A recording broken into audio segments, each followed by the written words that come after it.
this is an iHeart podcast. Guaranteed human. With no fees or minimums on checking accounts, it's no wonder that Capital One Bank Guy is so passionate about banking with Capital One. If he were here, he wouldn't just tell you about no fees or minimums. He'd also tell you about how Capital One cafes are open 7 days a week to assist with your banking needs. Yep, even on weekends. It's pretty much all he talks about, in a good way. What's in your wallet? Terms apply. See CapitalOne.com/bankguy. Capital One N.A., member FDIC.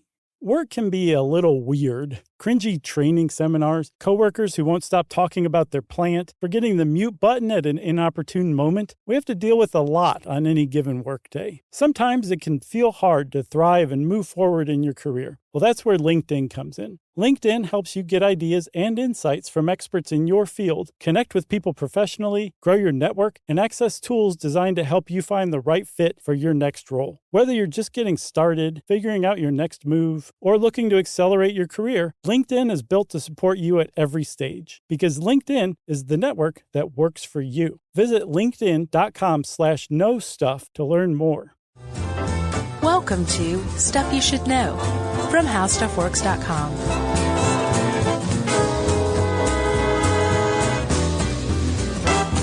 Hey, and welcome to the podcast. I'm Josh Clark. There's Charles W. Chuck Bryant. There's Jerry. This is Stuff You Should Know. And it's stuff you should know about something that has nothing to do with the sun. Are you relieved? Yes. Are you suffering post-traumatic podcast disorder? A little bit. Yeah. But overall, I'm feeling good about this. Okay, about this one coming up. Yeah. Finish strong. Yeah, what did Jerry say? Always do the suck one first? Yeah, well, so far so good. Yep. It just remains to be seen whether this one's great, but I don't see how it could be worse than the Aurora one. Well, this one about human head transplants, after I picked it, I thought, gee, should we even be covering this? Because, why? Well, if you read opinion pieces about this potential head transplant surgery, which we'll get to, a lot of people are saying, like, this is bad, this is junk science, this is dangerous medicine, and you shouldn't even be talking about this stuff. Right. But then I read an article in The Atlantic, and it's The Atlantic, and I was like, you know what, if they're covering this, then we should cover it too. And people probably said the same thing about kidney transplants and heart transplants and skin grafts, you know? Oh, yeah, for sure. But I think the big difference with this is, and I think this is what the medical and bioethical community has a problem with, there's this one maverick, possibly lunatic scientist, surgeon, who is plowing ahead with this surgery with the rest of the medical field worldwide basically saying, stop, like, you can't do this. We're not there yet. And he's saying, Nope, we're there. I've even got somebody who's willing to do this. We're going to give it a shot. Well, yes and no. A lot of that is, and this Atlantic article really kind of spells everything out. Uh-huh. A lot of that is bravado out of this dude. Right. And there is probably no way that he's going to do this in December of this year like he's said he is. Yeah, he's said that he is going to go ahead with the surgery, at least officially is what he's saying, in December of 2017. That's not going to happen. Specifically, he's going to do it with a Russian computer engineer named Valery Spiridonov. And that may not happen with him. Spiridonov has something called Wernig-Hoffman disease, which is a spinal muscular dystrophy, or atrophy. And has he backed out now? Because he seemed pretty gung-ho in everything I saw. No, he's gung-ho, but he is on record as saying, like, I don't want to be a part of an expensive euthanasia whatever procedure. Yeah, well, that makes sense. I mean, the whole reason he wants to do this is to get better, to improve his lot. He's wheelchair bound and his muscles are withering away. And he's 30 and he wants to be mobile again. He's 31 now, but yeah. I would imagine he was 30. Yeah, he doesn't want to do this just to die. Right. So he's kind of, and what we're talking about, I guess we should just go ahead if people are severely confused. It's called a human head transplant, but what it really is a human body transplant. Because what you're doing is you're taking a person, in this case, this Russian gentleman, who has a fully functioning, brain, and from the neck up is fine, but his body is wasting away. And when they get to the point where they can do the surgery, they're going to get a body from a very recently deceased person, or actually, soon to be deceased person. Yeah, they would just need to be brain dead. Yeah, exactly. And move the heads, which would in turn give what's his name, Valerie, a new body. Yes, exactly. Which is as radical of a thing as you could ever imagine. There is no more radical medical procedure as we currently stand right now than this. No chance, not even close. And it's not like they're even swapping the heads. The donor's head just gets thrown away. Well, in a bucket. Yeah, I guess. for little Chuck to find. Yeah. I didn't think about that, but you don't put it back on. No, there's no point in it. So this head transplant or body transplant, depending on your perspective, the whole idea, obviously it's kind of an old idea, like it goes back to Frankenstein, and you can make a case that Frankenstein is based on even earlier stuff, like creating a golem from clay, that kind of stuff. Uh-huh. But the idea is not new, but the idea that it could actually be done is fairly new. This surgeon who's planning on carrying it out, Dr. Sergio Canavero, he published an article in 2013 and said, here's how I plan to do this. And we'll get to that in a minute. But in the article that he wrote, the journal article he wrote, laying out how the surgery could be done, one of the first things he does is cite similar surgeries that were carried out on animals. Yeah, which we've covered these before in past episodes, I think on, I think one of them was a top 10 list, like awful medical procedures or something. Yeah. I can't remember, but this one case specifically that stands out was in 1954. There was a Russian doctor named Vladimir Demikov, and he very famously grafted the head and forelegs of one dog onto another dog, and apparently both of the heads could smell and hear and see and swallow and scream and lived. I think he did this a few times, and the biggest success was one of these dogs lived for 29 days. Right. Which is actually, from what I'm seeing, that's a very, very long time. Yeah. And this is at a time in what'd you say, 1954? Yeah. This is a time when the only successful transplants that had been carried out in humans were bone, blood vessels, and corneas. They'd never done a major organ transplant yet. And this guy's getting dogs with grafted heads, 2 heads to live for 29 days. So it was a big deal. But even still, and I'm sure at the time people were like, that's pretty tasteless. When looking back historically, you're like, why? Don't do that. Stop. I wish that had never happened. Yeah. What were you doing? And apparently, Demikov's ultimate goal was to just basically get transplants down and create a bank of organs, an organ bank, to where if you needed a transplant, you could get any transplant you needed any time. Transplants would just be so routine. And he saw this as a means to an end, learning techniques, because apparently grafting dogs together would help you with that. Right. Which, I mean, it makes a case. Yeah, he wasn't a mad scientist. He was trying to advance medicine. Right. So in 1970, I noticed there had just been really big gaps in a lot of this stuff, for good reason, I guess. But in 1970, right here in the United States, there was a rhesus monkey in Cleveland, and one Dr. Robert White performed a head transplant, and the monkey survived neurologically for 36 hours, but I believe he never actually connected the spinal cord. No, and that's the biggest hurdle right now. Yeah, it was and still is. So Dr. White, I mean, still, this is pretty significant. He transplanted a head from one monkey to another and managed to connect the major veins and arteries, and managed to resuscitate the monkey, and it lived for a few days. But apparently it was just an awful thing, even at the time. One of the scientists that was there, who's actually become Dr. Canavero, the surgeon who wants to do the human head transplant, this other guy's become one of his greatest and most outspoken public critics.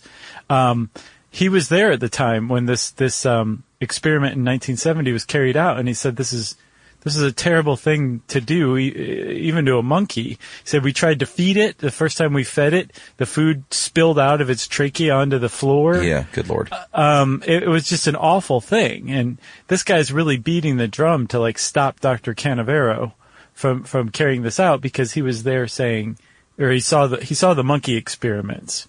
But Canavero is saying, you can say that all you want. All the food could have spilled out on the floor. Doesn't matter, because it was successful. The monkey was revived for 3 days, but everybody agrees they didn't connect the spinal column, and that's the big hurdle. That's one of the biggest unknowns with the actual head transplant. Yeah, and more recently, in the past couple of years, in fact, I think just last year, there's a surgeon who's actually partnered up with the Italian doctor named Xiaoping Ren, and he's a surgeon in Harbin, China, who has successfully done this on mice. Yeah, he's also partnered with another researcher at Konkuk University in Seoul, South Korea, who's also carrying some stuff out on mice. And Canavero is basically using these studies to say, hey, this is possible. But apparently the scientific community is saying these are not necessarily good studies. Well, and Dr. Ren in China, from what I gather, he is he's the one that's saying, let's just slow our roll here, and do this. If we ever try to do it when we really think we can. I've done a monkey, I've done some mice. We're not ready to do a human yet, so let's just not talk about Valerie in December of 2017, and please stop doing TED Talks and going on news programs, and just shut up for a little while. That doesn't sound like that's in Sergio Canavero's DNA. No, he is very brash, sort of. They said in this article he says bread instead of money, hey, if I can't raise the money, I'll go to someone like Zuckerberg and get the bread to do this. It says here in the Atlantic article, he says, Canavero tends to make blowhard statements that denigrate his critics, like this. I'm into jujitsu, he told me, so I have the martial arts mind that you need to tackle all the morons that come with idiotic questions. He's not doing himself any favors. Yeah, I don't think he sees it like that from what I'm seeing. There's this, I saw it, where I get all my news, the Daily Mail.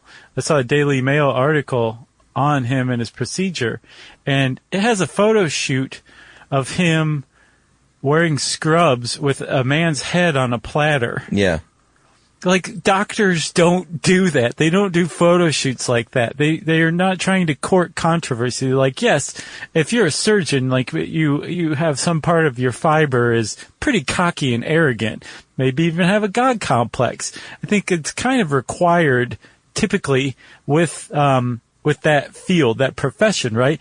This guy is exponentially beyond anything that's even high end for a normal surgeon as far as egotism and blowhardness goes. Most of them don't boast about jiu-jitsu publicly. No, in fact, most scientists and doctors, most don't like him at all. They said, this is one quote, he glibly glides past major problems with his human centipede level medical horror show. His plan is insane, like James Bond villain insane, and will amount to an elaborate act of slow torture and murder. Yep. So I think he's partially, obviously, really like that as a dude, but they don't have the money it takes. They don't have the bread, like $100 million to do this. And I think he thinks all this media attention is what is going to get him the bread to carry out this operation. You're going to call it bread from now on?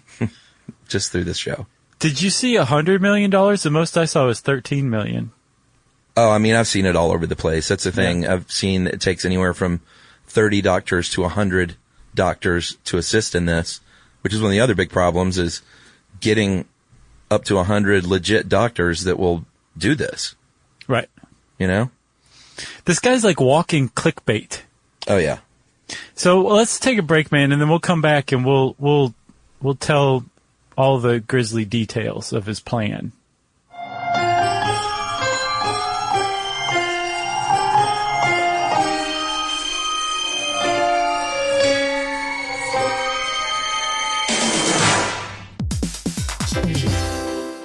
Hey everybody, we're here to talk to you about Wayfair, who believes that spaces should be functional, they should be comfortable, they should be well designed, and they can be well designed by you with their help. Your updated space should feel more comfortable, inviting, and practical for everyday use. And we're talking about outdoor seating. We're talking about grills. We're talking about major appliances. If you need storage solutions, Wayfair can help you out. Patio lighting, rugs, decor. It is your one-stop shop for home. Yeah, I mean, it's getting nice out, so it's time to think about living outdoors for the next few months. And Wayfair knows that outdoor furniture, it's heavy, it's intimidating to assemble. So Wayfair has stepped in and said, we're going to handle the hard part so you don't have to. That's right. You can shop Wayfair Verified, your shortcut to the good stuff. And that means their team of product specialists are going to vet everything by hand using a 10-point inspection, testing things like, quality materials, functionality, and features, and even how long it takes to build that piece of furniture. And the overall experience save time, reduce hassle, and improved convenience. Patio season is here, and these deals won't last. So head to wayfair.com right now to get your outdoor space ready for way less. That's WAYFAIR.com. Wayfair, every style, every home. Work can be a little weird. One minute you're in a meeting that could have been an email. The next you're trying to decode corporate jargon that somehow means nothing. And don't even get us started on the quick sync that turns into a 45-minute deep dive. Yeah, well, the truth is figuring out your career isn't always straightforward. Whether you're trying to grow, pivot, or just stay relevant, it can feel like you're navigating it all on your own. Well, that's where LinkedIn comes in. That's right. LinkedIn can help you grow your career, helping you confidently navigate your path with insights, ideas, and inspiration from your professional community. You can stay up to date with the latest trends in your field, connect with people who get it, and discover opportunities tailored to your goals, your experience, and what actually matters to you. Whether you're looking for something new or just trying to grow where you are, LinkedIn gives you the tools and connections to move forward with confidence. Because LinkedIn is the network that works for you. Visit linkedin.com/knowstuff to learn more.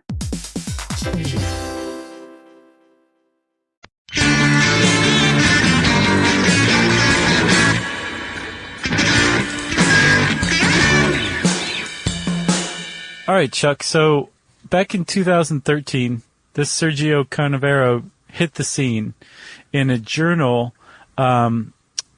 What's the journal called? Surgical Neurology International. It's an open source journal. Yeah, he's no quack, we should point out. He's been published a lot, and he's a legit surgeon. Right, like he obviously knows what he's talking about. Yeah. It's just the gamble that he's taking is so obviously stacked against him that I think most people would say you would have to be insane to actually do it, or so reckless and indifferent to the fate of your patient that you shouldn't be practicing medicine in the first place. Yeah, because almost 100% of the doctors that they've talked to said this will end in this man's death. Yeah, like think about this. They're working on rats. Rats have the best outcome of any animal so far, and they have like 30 to 50% survival rate among rats. But even that just means that 30 to 50% survived no more than 1 day after having their head transplanted. Yeah. They died from the surgery one way or another. It's just that survival rate meant that they were managed to be revived after the surgery. Yeah. It doesn't mean that they went on to live a healthy life and bounced their grandchildren on their knee. They died within a day. Yeah. There's no way that it wouldn't kill a human being. Yeah, I mean, even if the guy survived, the likelihood of him being like, well, I got my new body now is like Right. 0%. Watch me bench this. Although he's, Canavero said he has a 90% chance of living a regular life. And Dr. Ren in China is saying, no, he doesn't. Quit saying that. Right. You know? Yeah. This guy he's exactly the kind of surgeon for this age, isn't he? Yeah, he really is, actually. You know? Oh, it's 90% chance he'll have a normal life. Where'd you get that? Well, it just sounds good. We'll just go with that. Yeah. He fits with the times. So back in 2013 in that journal, Surgical Neurology International, Canavero published basically a step-by-step outline of how this surgery would go down. Yeah. And it's not super in depth. It's basically an overview, but it hits, most of the salient points. And he's basically gone and taken different surgeries and assembled them into this one massive surgery that would be a head transplant from one donor to the next, or one donor to the recipient. Yeah, and I think even doctors say this isn't like, he's not crazy. Like when you look at it, it all kind of makes sense. They're just saying like it's not going to work. Right. And that makes sense? Yeah, totally. And the big stumbling block is going to be the spinal cord, because basically everything else he's all these other surgeries that he's cobbling together are proven surgeries. Like they can be done. It's that connecting the spinal cord, that's the biggest obstacle during the surgery. All right, should we go through this thing? Let's. So the first thing you do is you need two teams, two surgery teams, obviously, because you have two bodies in there. In the same operating theater. Yeah, there's got to be a very quick, I think they said the heads have to be, or the head has to be reattached in like under an hour to have any chance. Right. But the spinal columns have to be reattached within less than 2 minutes. Wow. But you have an hour for the whole procedure from the moment the heads are cut off.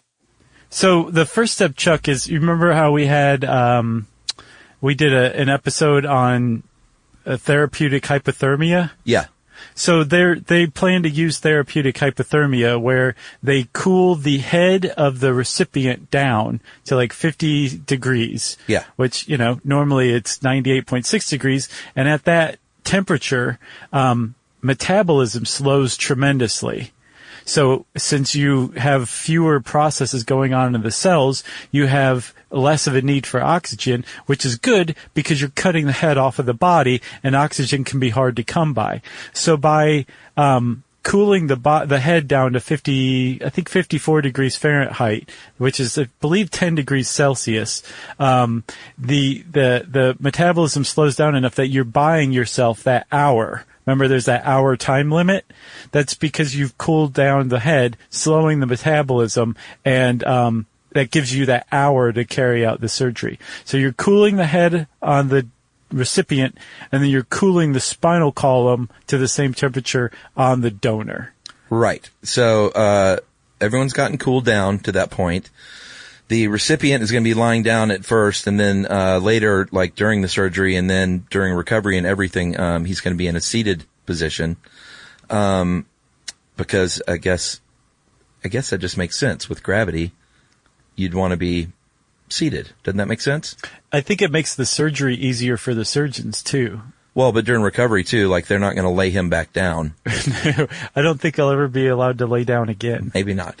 So they make the incisions at each neck. They expose the arteries, the spine, the jugular veins.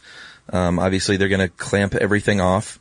They color code all the muscles, which sounds funny, but it's actually pretty smart, I guess. Mm-hmm. Just like wires in a circuit would be color coded. They want everything hooked back up to the right thing, so they're color coding muscles, and they leave the spinal cord for the last thing. Yeah, this is the very, very tricky part here. This is where everybody's like, okay, you're crazy if you try this, but Dr. Canavero says if you cut the spinal columns of each of the donor and the recipient with a sharp enough blade, and you make a surgical cut, you should be able to promote regeneration of those nerves that you're cutting when you reattach them. That if the cut is precise enough, the damage that's normally associated with a surgical sever, or not a surgical sever, a spinal sever from like some sort of trauma or injury, you won't have all the attendant like scarification and inflammation that you would from that if you're doing it surgically with surgical precision. So yeah, that's a big thing that he's saying. Yeah, that's one of the biggest stumbling blocks to getting these nerves to reconnect is the second they're cut, they're going to start to form scar tissue, which makes it much harder to reattach. So in the case of these mice in China, they use a $1,000 scalpel with a diamond blade so thin that it's transparent. Wow. And so this is too small, obviously, for this procedure, but they're going to get a scalpel like that, big enough to work on a human. Right. So here's actually we'll just say a lot of the things that are that people object to with this, but what Canavero is saying is that with this cut, when you take the spines, are we at the head yet? Have we moved the head? Well, yeah, we've cut the head, and people should rest easy knowing they're not just picking the head up. Apparently, it's going to be transferred on a specially built crane with Velcro straps. Mm-hmm. And the crane is actually kind of clever too, because it can just hold it aloft above the donor body, right?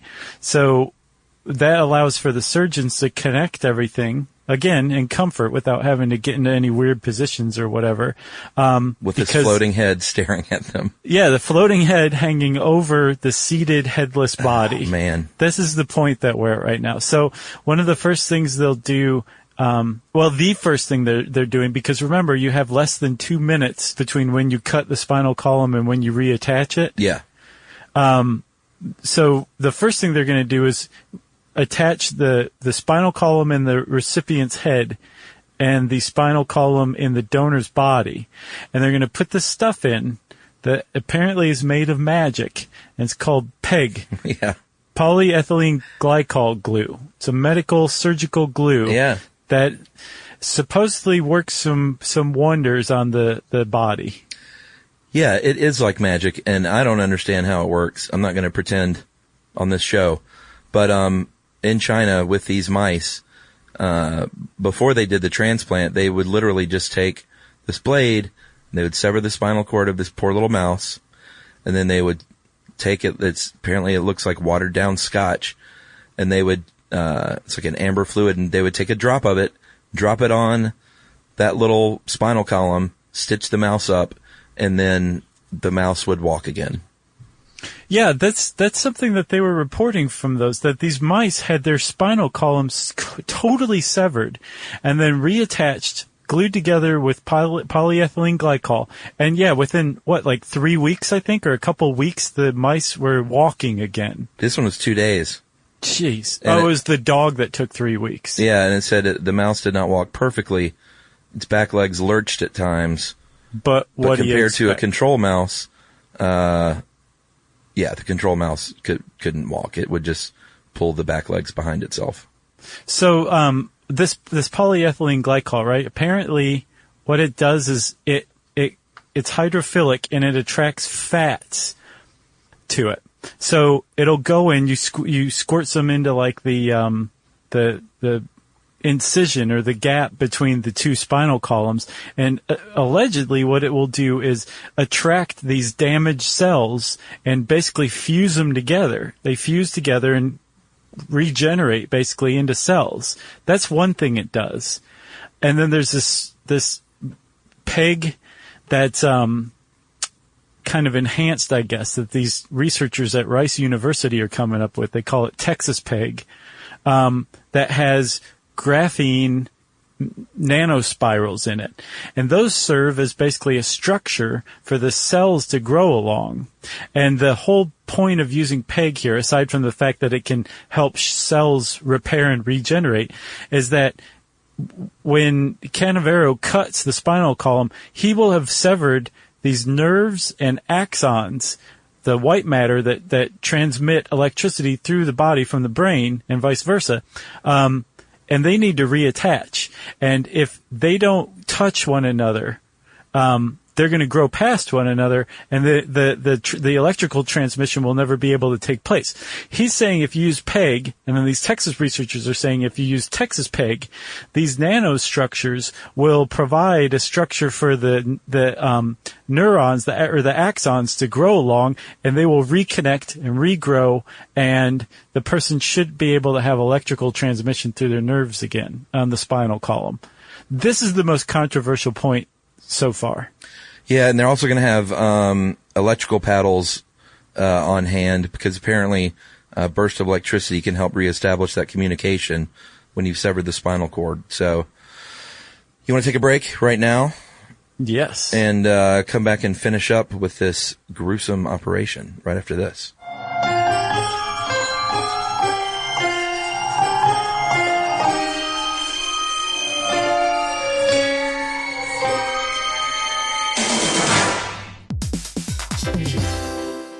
Work can be a little weird. One minute you're in a meeting that could have been an email. The next you're trying to decode corporate jargon that somehow means nothing. And don't even get us started on the quick sync that turns into a 45-minute deep dive. Yeah, well, the truth is figuring out your career isn't always straightforward. Whether you're trying to grow, pivot, or just stay relevant, it can feel like you're navigating it all on your own. Well, that's where LinkedIn comes in. That's right. LinkedIn can help you grow your career, helping you confidently navigate your path with insights, ideas, and inspiration from your professional community. You can stay up to date with the latest trends in your field, connect with people who get it, and discover opportunities tailored to your goals, your experience, and what actually matters to you. Whether you're looking for something new or just trying to grow where you are, LinkedIn gives you the tools and connections to move forward with confidence. Because LinkedIn is the network that works for you. Visit linkedin.com/knowstuff to learn more.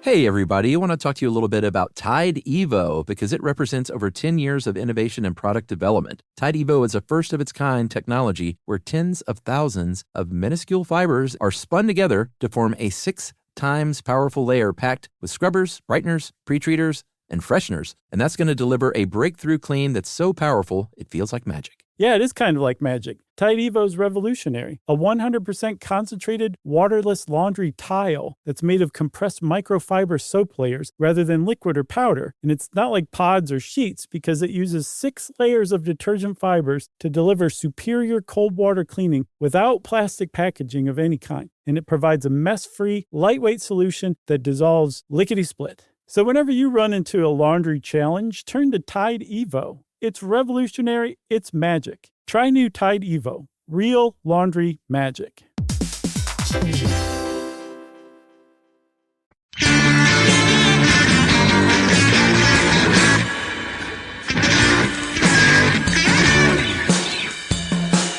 All right, so we have now put the crazy glue, Texas style, in place. Mm-hmm. Everything's reattached, all the color-coded muscles and nerves and arteries and veins, like they've taken great care. They finally sewed the head on, and then they're going to, they're not just going to say good luck with recovery. They're actually going to induce a medical coma with this gentleman, whether it ends up being the Russian or somebody else. Because he's got a fatal disease. He may not make it if this keeps getting delayed. I don't think we mentioned that. He's not just like, I don't want to live my life like this. Like, he shouldn't have lived this long. Gotcha. I didn't realize he was that bad off. Yeah, I think only 10% of people with his condition make it into adulthood. Wow. And doctors are all like, you should have, you're on borrowed time as it is. You should have gotten a head transplant years ago. Yeah, exactly. So they're actually going to induce a medical coma. I don't know for how long. Did it say? I saw like three weeks is what he was roughly estimating. Just to get everything growing back together as calmly as possible. That while preventing movement too. Yeah. Like the possibility of movement. He's just not moving for 3 weeks. Which, I mean, hello bed sores, am I right? Although I guess that's probably the least of your worries when you've just gotten a head transplant. Yeah. I think so. But I believe that's it. So they're going to be inducing a medical coma, and then they'll be passing electrical charges through the spinal column to try to induce axon regrowth and repair this whole time. Yeah. And then after 3 weeks, he'll get up, do a cartwheel, and run right out of the hospital. No, after 3 weeks, maybe he'll open his eyes and move his mouth. That would be a success to a certain degree. What they're really going to be looking for is anything below the neck moving. If he wiggles his fingers or his toes, that is a breakthrough like we've never had in medicine before. Yeah. But even if that happens, that would be just the beginning of a very, very long road of not only physiological rehab, but psychological rehab.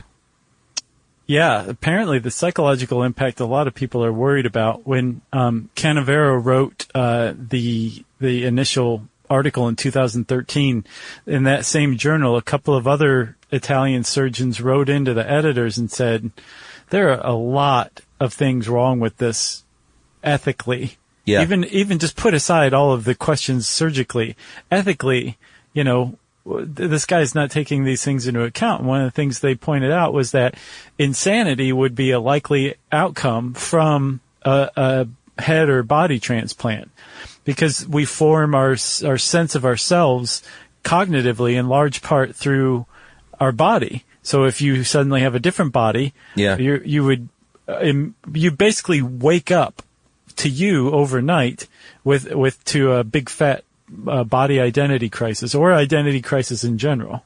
Yeah, I mean, they've seen this act out in like hand transplants, and that's really, you can't see your liver or kidney or your heart, or cornea, like stuff like that. But I'm sure you still think about. Oh, sure. The fact that your kidney is from somewhere else, but you don't have to see it all the time. Yeah, exactly.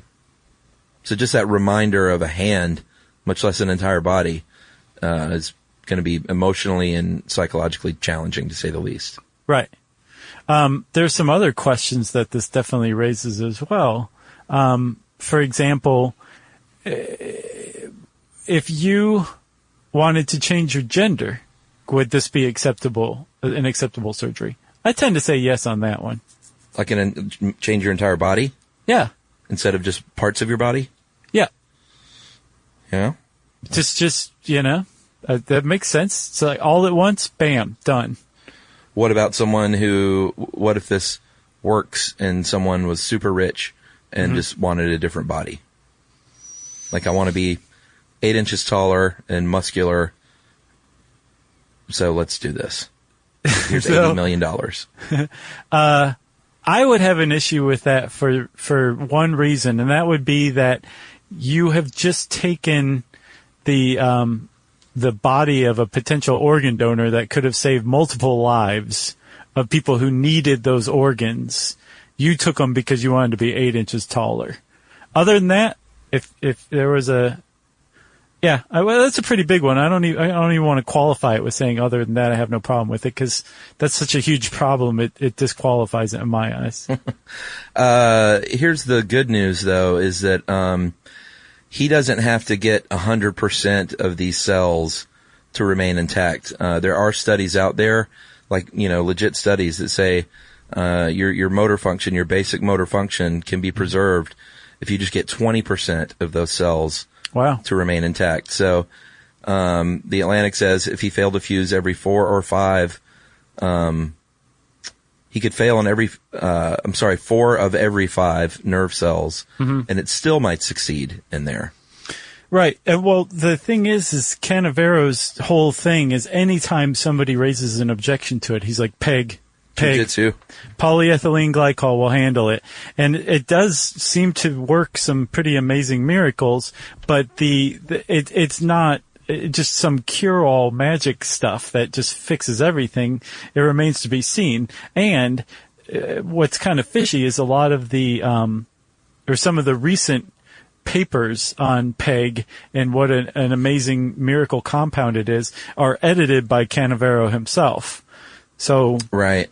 the guy who's saying, no, it's this miracle substance, you should read about it, is the one who's editing the stuff that he's telling you to go read about, you know? Yeah.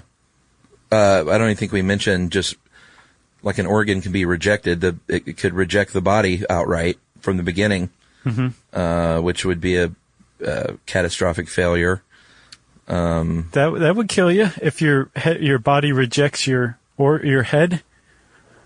Yeah, well, I'm just glad he's hooked up with Dr. Wren at least, because before that, before they had made contact, he was plowing full steam ahead, and still wants to, but he wasn't trying it on mice and monkeys. You know, like he hooked up with someone who was like, oh, well, you're doing the real work. Let's get together on this. So his idea was that he would have to practice on cadavers. That's a good idea. Yeah, he'd need to practice on cadavers. But apparently that would come after practicing on animals. And apparently he, according to bioethicists, he would be hard-pressed to get approval even to carry out an experiment like this on animals these days. Yeah. And most medical ethics boards would be like, no, this is unnecessary. This is not, you shouldn't be doing this, so don't do that. At least in the United States, I should say. Well, he's never going to do this here. He would almost certainly have to do this in China. They have a lot more latitude. I saw there's this hospital in Vietnam that's like, us, we'll do it. Oh, really? Uh-huh. Because they probably can get funding and press, would be my guess. Yeah, I would imagine. I know they went to the Russians because this gentleman is Russian and he thought he could get the government to chip in, and they said no. And so now he is literally trying to raise money by selling things. Raise bread. He's trying to raise bread by selling like mugs and keychains and stuff. This is not a lie, with his head on like these muscular bodies and stuff. Wow. So it's I finally found it. It said between $10 and $100 million, which is pretty big latitude there. Yeah, I mean, it's pretty easy to point at Canavero and be like, what's your deal, man? Yeah. But it makes it easy to look past the patient, Spiridonov's situation, you know? Like, I'm sure he wants this to work so bad. Sure, it's heartbreaking. You know? Yeah. I mean, so much so that, like he said, he doesn't want to just be an expensive euthanasia procedure, but he also said, you know, I'm headed toward death here soon. Like, why not? Yeah. I saw one other thing. You got anything else? I got nothing else. I saw that another objection to this by the medical community would be that it could conceivably raise the yuck factor. That's what they call it, among organ donation. Yeah. Just around among the general public. And this yuck factor, I checked it out because it was in scare quotes. It's a real thing.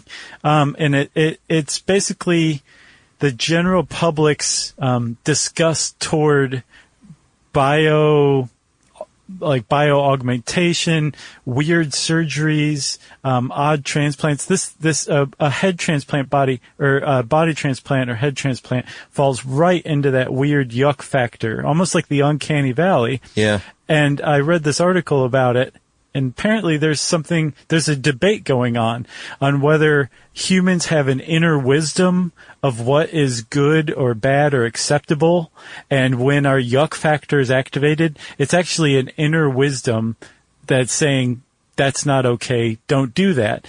And this author was arguing that that's not true, that it's actually what is called folk biology, that humans are kind of pre-wired to have an idea of what's natural and what's normal, and we're just simply grossed out when we're faced with something that challenges that normalcy, but it doesn't mean that it's right or wrong. There's this debate over which one's correct, folk biology or the inner wisdom. Wow. You know? That's interesting. It is pretty interesting. Well, we did an entire show in 2010, I think January, or maybe it was June. It started with a J, and it wasn't July. I wrote it down, but I just threw it away. Anyway, how organ donation works. So yeah, go check that out. That was a good one. And the therapeutic hypothermia one. Check that out too. Yeah.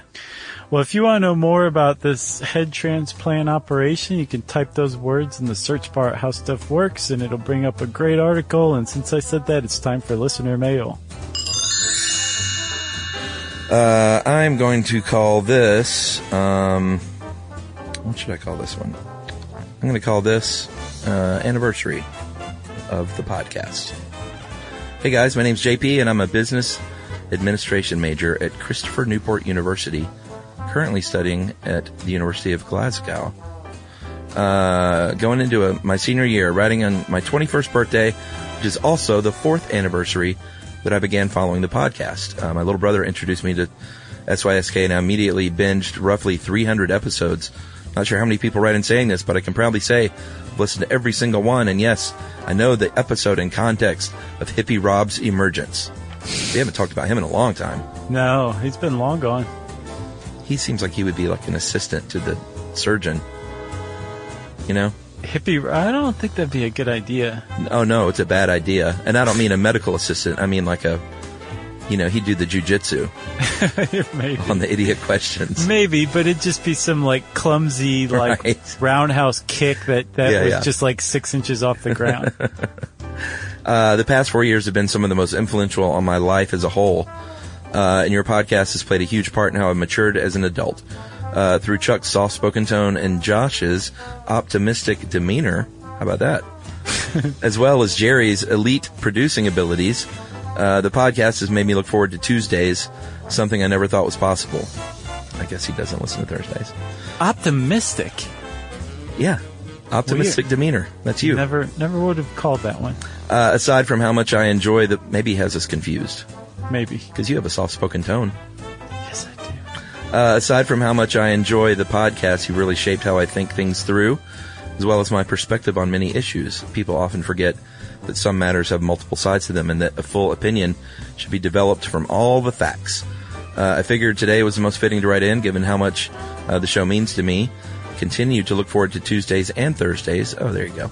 There you go. And I'm anxiously awaiting for the release of your next live tour schedule. Please come to D.C. I think we are at some point, right? Yeah, sure. I've even gone as far as debating whether to get a tattoo of the iconic Stuff You Should Know microphone, but not sure Mom would approve of it. John, I'm going to say don't do that. I don't know, John. Maybe do it. Don't do it. I have high hopes that you'll do it. Your optimistic demeanor. Anyways, keep doing what you're doing, guys. I'll be cheering from the sideline as you continue towards your goal of world domination. Cheers from Scotland, John Patrick Vittori. Oh, wow. And that was a nice little touch at the end. Thank you. And everybody in Glasgow, Chuck and I know it's Glasgow, but we like saying Glasgow. It rolls off the tongue more. Did I say gal? Mm-hmm. Who is that? John Patrick Vittori. That's right. Thanks a lot, John. We appreciate it. I say go for the tattoo, but probably shouldn't listen to me. I say don't. You should probably listen to Chuck. If you want to know more about... Oh, man, something is wrong with me today, dude. If you want to get in touch with me and Chuck like John did, you can tweet to us at SYSK Podcast or Josh Clark. You can hang out with us on Facebook.com/StuffYouShouldKnow or /Charles W. Chuck Bryant. You can send us an email at StuffPodcast@HowStuffWorks.com. And as always, join us at our home on the web, StuffYouShouldKnow.com.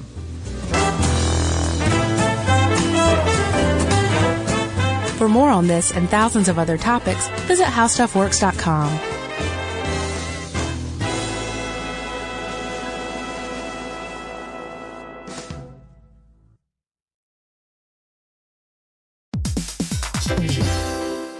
Hey everybody, here's a fact for you. In the United States, there is a break-in every 26 seconds, and that means that somewhere right now, an intruder is getting closer. And the problem with most security systems is that they only alert you after the break-in has started, and that's too late. Well, that's what makes SimpliSafe different. They use alerts. SimpliSafe's U.S.-based live agents, they identify threats on your property and help deter them before they actually break in. So the intruder never gets into your house. The crime is stopped before it even starts. That's right. And another great thing about Simply Safe is they have no long-term contracts. They give you peace of mind and great value with their monitoring deterrence plans because they just start at about $1 a day. Yeah, Simply Safe sent us a setup years back, and I still use mine every day. Yeah, and apparently setup, you can do it by yourself in under 30 minutes, so it's a really good value and it doesn't take long. So if you want to experience the Simply Safe peace of mind, you can take advantage of the Simply Safe discount offered to Stuff You Should Know listeners. Right now, you can get 50% off your new system by visiting simplysafe.com/stuff. That's half off at simplysafe.com/stuff. There's no safe like Simply Safe.